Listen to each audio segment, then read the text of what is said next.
suite du voyage du pape en Afrique. François se trouve au Kenya où il a tenu aujourd'hui une messe en plein air devant des centaines de milliers de personnes.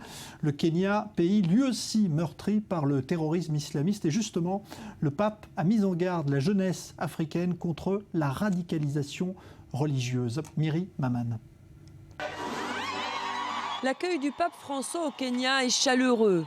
Ce jeudi a même été déclaré journée de fête nationale. Le président kényan, fervent catholique comme un tiers de la population, est aux premières loges. Plus d'1 million de personnes sont venues assister à la messe.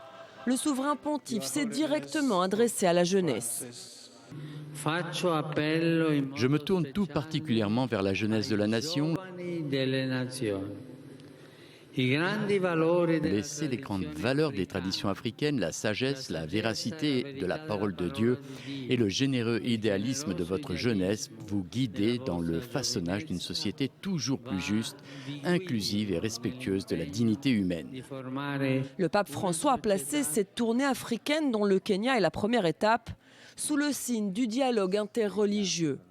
Avant la messe géante, il a rencontré des représentants des différentes religions, dont la communauté musulmane.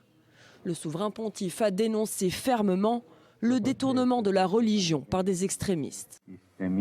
Trop souvent, les jeunes sont radicalisés au nom de la religion pour semer la discorde et la peur et pour déchirer le tissu même de nos sociétés.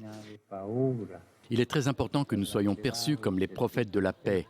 C'est donc un message de paix que le pape est venu transmettre au Kenya, pays secoué par les violences interreligieuses. Vendredi, il se rendra en Ouganda, puis en Centrafrique où il devrait délivrer le même message.